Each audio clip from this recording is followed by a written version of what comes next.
নমস্কার বন্ধুরা, ভদ্রসর study centre চ্যানেলে তোমাদের স্বাগতম। তোমরা যারা যারা এই ভিডিওটা দেখছো তাদের একটা কথাই বলবো যে জিডিএসটাকে হালকাভাবে নেওয়া যাবে না। কেন?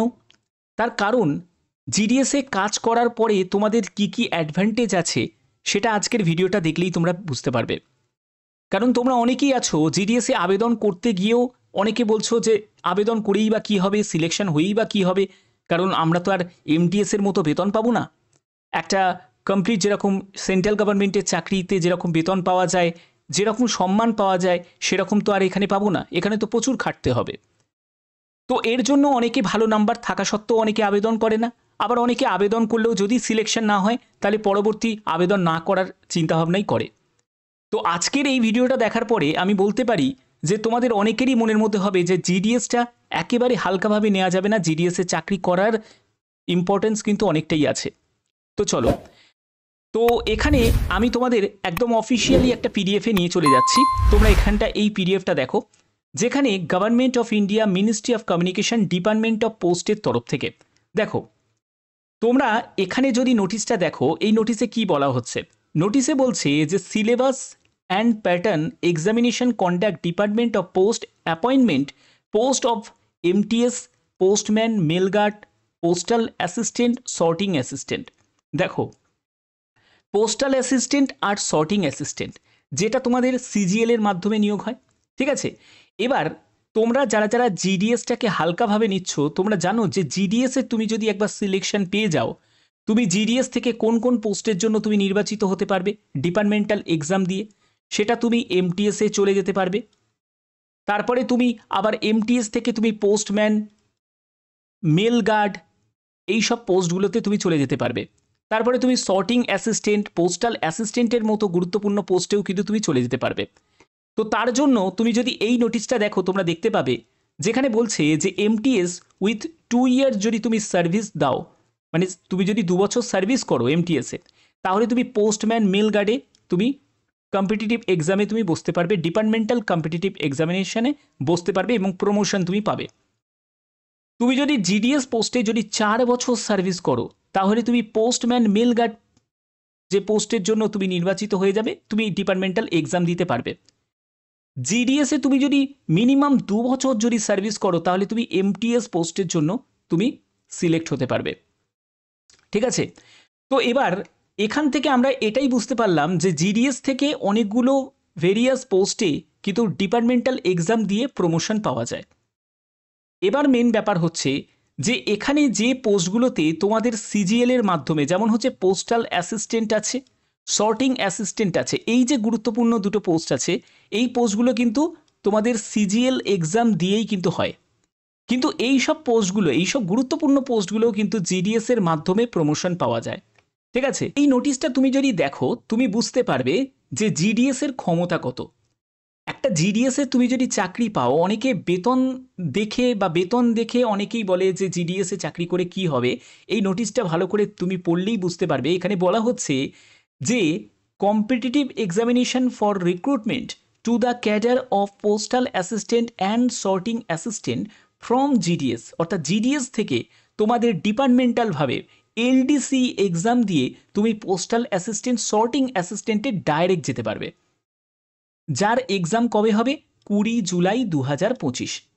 আমি সব বলবো, যারা ফ্রেশার ক্যান্ডিডেট তাদের জন্য কি ইনফরমেশন, মানে জিডিএসএ নিয়োগের জন্য ফ্রেশার ক্যান্ডিডেটদের কি ইনফরমেশন সেটাও বলবো। এখানে তো ফ্রেশার ক্যান্ডিডেট আবেদন করতে পারবে না, এটা তো তোমাদের আগেই আমি ক্লিয়ার করে দিলাম। এখানে যারা জিডিএসএ যারা কর্মী, তারাই পোস্টাল অ্যাসিস্ট্যান্ট, সর্টিং অ্যাসিস্ট্যান্টের জন্য এলডিসি এক্সামে বসতে পারছে, ঠিক আছে? তো এখানে আর কি কি বলা হয়েছে দেখো। এখানে বলা হচ্ছে যে last date received application form divisional office from eligible যারা ক্যান্ডিডেট আছে তারা আবেদন করতে পারবে, যেটা ডিভিশনাল অফিসে জমা পড়বে 2রা জুলাই 2025। এটা হলো আবেদনের শেষ তারিখ।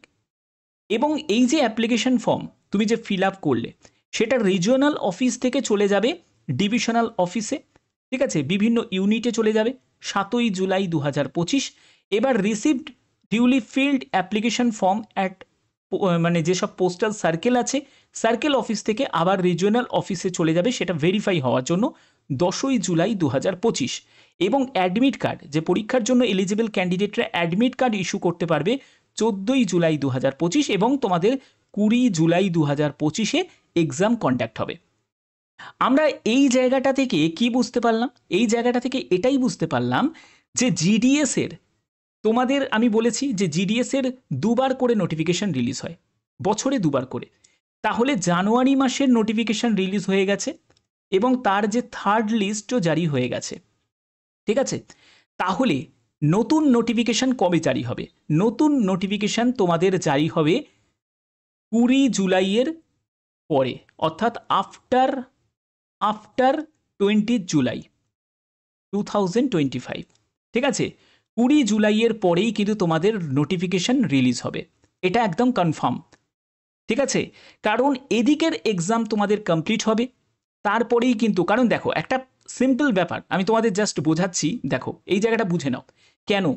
কারণ যারা জিডিএসে এখন কাজ করছে বর্তমানে, ঠিক আছে, তারা কেউ চলে যাবে এমটিএসে পোস্টিং পেয়ে যাবে, এমটিএসে প্রমোশন পেয়ে যাবে, কেউ পেয়ে যাবে হচ্ছে তোমাদের post master, mail guard posting পেয়ে যাবে, কেউ প্রমোশন পেয়ে যাবে পোস্টাল অ্যাসিস্ট্যান্টে, কেউ প্রমোশন পেয়ে যাবে সর্টিং অ্যাসিস্ট্যান্টে।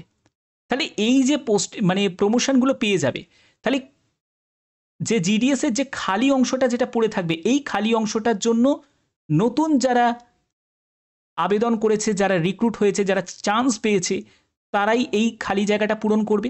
এবার এই খালি জায়গাটা যখন পূরণ করবে, তারপরে কিন্তু আবার তাদের নতুন নোটিফিকেশন জারি করতেই হবে, ঠিক আছে? নতুন নোটিফিকেশন জারি করতেই হবে। তো তার জন্যই বছরে কিন্তু 2বার করে নোটিফিকেশন রিলিজ হয়। আর জিডিএসে ম্যাক্সিমাম কিন্তু জিডিএসে ভ্যাকেন্সি কিন্তু থাকে। সবথেকে বেশি যদি ভ্যাকেন্সি যদি কোনো রিক্রুট যদি হয়, তাহলে সেটা কিন্তু জিডিএসে। তার জন্য জিডিএসকে হালকাভাবে নেওয়া যাবে না, কারণ জিডিএস থেকে প্রমোশন লেভেল যথেষ্ট ভালো, প্রত্যেকের জন্য একটা বড় অপরচুনিটিস আছে। তো জিডিএসে যাই হোক না কেন, দেখো মাধ্যমিক যোগ্যতাকেই রাখুক বা উচ্চ মাধ্যমিক যোগ্যতাই রাখুক, সেই ক্যান্ডিডেট কিন্তু আবেদন করবে। এবার তোমাদের যদি এক্সামের ভিত্তিতে যদি নিয়োগ হয়, তাহলে সেটা আলাদা ব্যাপার হয়ে যাবে, পুরো ব্যাপারটা কিন্তু চেঞ্জ হয়ে যাবে। এবং তোমাদের যদি সেই অ্যাজ ইট ইজ যদি মার্কসের ভিত্তিতেই যদি নিয়োগ করা হয়, তাহলে সেক্ষেত্রে আগের মতনই কিন্তু অবস্থা কিন্তু থাকবে। তো তোমাদের এখানে মতামত কি অবশ্যই তোমরা জানাও তোমাদের মতামতটা কি, যে 10th মার্কসের ভিত্তিতেই হবে, না 12 মার্কসের ভিত্তিতেই নিয়োগ করা হোক, না এক্সামের ভিত্তিতেই নিয়োগ করা হোক? তোমাদের মতামত অবশ্যই তোমরা প্রত্যেকে কমেন্টে জানাতে পারো। তো আশা করি তোমাদের ভিডিওটা ভালো লেগেছে। এরকমই যদি গুরুত্বপূর্ণ আপডেট পেতে চাও, অবশ্যই বলবো চ্যানেলটাকে সাবস্ক্রাইব করে রাখো, বেল আইকনটাকে অল করে রাখো, যাতে প্রতিনিয়ত তোমাদের আপডেটগুলো পৌঁছে দিতে পারি। এখনের মতো এটুকুই, টাটা।